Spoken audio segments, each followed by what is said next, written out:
Kuwait చిన్న దేశమే కానీ సంకల్పం చాలా పెద్దది.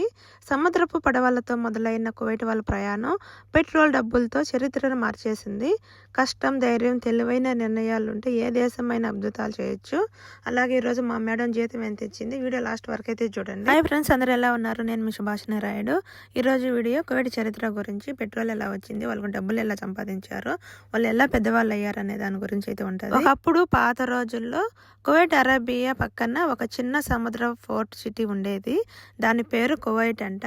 అంటే సముద్రం లోతులో ఉంటుంది. అది ఇప్పుడు కూడా ఉండదు, పాడైపోయి ఉండదు అనమాట. అది మామూలుగా సముద్రం లోతులోంచి పోవాలి మనం పడవల ద్వారా. అది చూడాలనుకుంటే చాలా మంది కువైట్లో ఉన్న వాళ్ళు అయితే పోతారు అప్పుడప్పుడు చూడడానికి. ఒకప్పుడు కువైట్లో పెట్రోల్ లేదు, కానీ సముద్రం ఉంది. అక్కడ ప్రజలు పట్టుదలతో పడవల్లోకి వెళ్లి ముత్యాలు వెతకడం మొదలు పెట్టారు. అప్పుడు కువైట్ వాళ్ళు ప్రయాణించడానికి వాళ్ళు వాడిన చెక్క పడవలు, ఆ పడవల్ని దో పడవలు అంటారు. వాళ్ళు ఆ పడవలతోనే సముద్రం మీద వ్యాపారం చేసేవారు. ముత్యాలు వెతకడానికి సముద్రం లోతులోకి దిగేవారు. కుటుంబాలను పోషించేవారు. ముత్యాల కోసం సముద్రంలోకి వెళ్ళి శ్వాస ఆపుకొని నీటిలో వెతికి వాళ్ళను ముత్యాల వేటగాళ్ళు అంటారు. ఆ పడవ వాళ్లకు కేవలం ప్రయాణం కాదు, అది వాళ్ళ జీవితాన్ని చిత్తనం చేసింది. కష్టాన్ని గుర్తు, సంప్రదాయం, గౌరవం. అందుకే ఇప్పటికీ కువైట్లో పడవ అంటే చాలా ఇష్టం.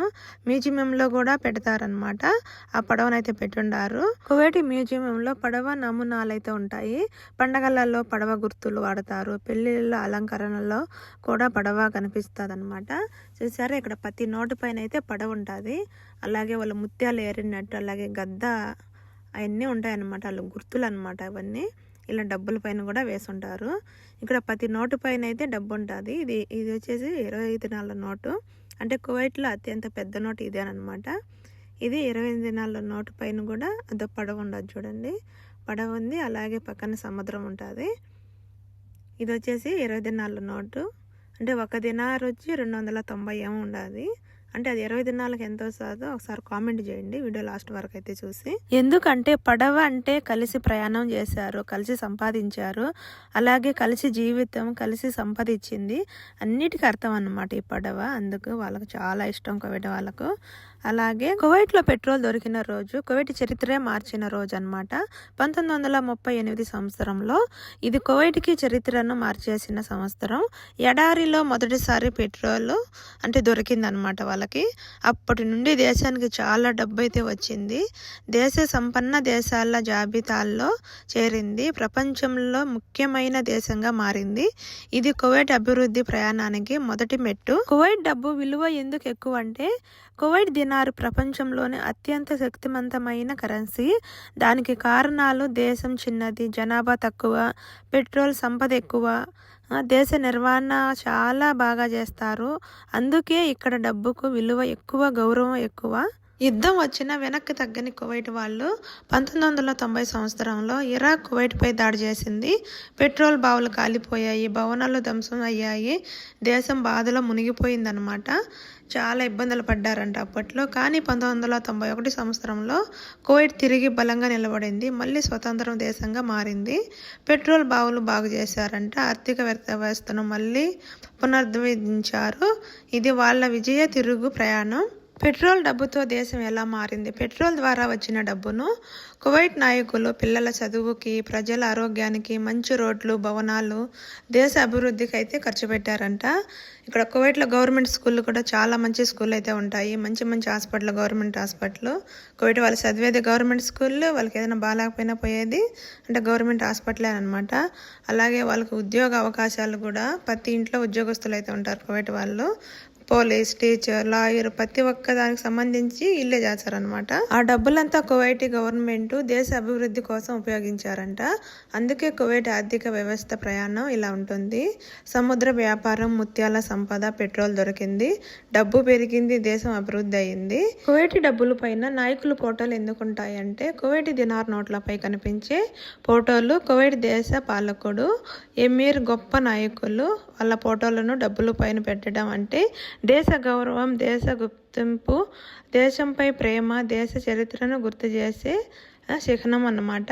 అంటే కువైటీ డబ్బు కేవలం అది డబ్బు కాదు, అది ఒక పెద్ద చరిత్ర అన్నమాట కువైట్కి. అందుకే గర్వం, గుర్తింపు నోటు వాళ్ళకి. చాలా ముఖ్యమైనది ఏంటంటే చిన్న దేశం అనుకున్న కువైట్ నిరూపించింది.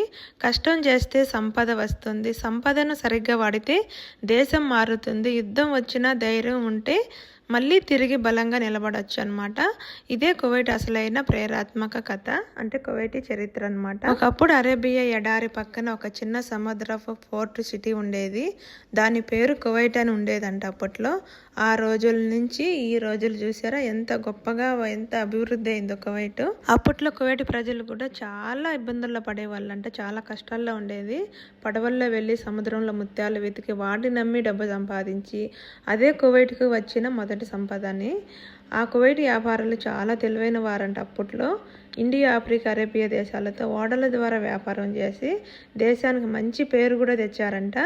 అప్పుడే ప్రపంచం అనుకుంది ఇది చిన్న దేశం కాదని. అప్పటి నుంచే స్టార్ట్ అయిందనమాట దేశం.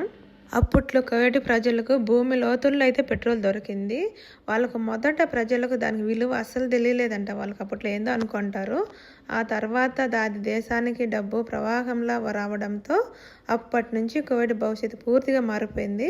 1961 నుండి బ్రిటిష్ స్వాతంత్రం వచ్చింది. ఇది దేశానికి కొత్త ఆదాయం, అంటే దేశ అభివృద్ధి, డబ్బు ఉపయోగం, ఆ ప్రజల భవిష్యత్తు అని కువైట్ తానే నిర్ణయించుకోవడం మొదలుపెట్టిందంట. చూసారా కువైట్ వాళ్ళు ఎంత గొప్ప వాళ్ళు దేశం కోసం, అంటే దేశం బాగుపడాలి, దేశం వృద్ధి చేయాలి, దేశం మంచిగా ఉండాలని అంత బాగా దేశానికి ఖర్చు పెట్టారనమాట. కువైట్ గొప్పదని ఎందుకంటారంటే అది కేవలం డబ్బు వల్ల మాత్రమే కాదు, ఆ డబ్బును ప్రజల భవిష్యత్తు కోసం ఉపయోగించారు. అంటే ఉచిత విద్య, ఉచిత వైద్యం, ఆధునిక నగరాలు, ఉద్యోగాల, వ్యాపార అవకాశాలు ఇవన్నీ ఇచ్చారనమాట. అందుకే కువైట్ ఒక సంపన్న దేశం మాత్రమే కాదు, అదృష్టదున్న దేశం అన్నమాట. ముత్యాల పడవలతో మొదలైన కువైట్ ప్రయాణం పెట్రోల్ డబ్బుతో అభివృద్ధి మార్గంలో పరుగులు తీసింది. యుద్ధం వచ్చినా ఆగలేదు, మళ్ళీ తిరిగి బలంగా నిలబడి ప్రపంచానికి ఆదర్శంగా మారిందనమాట.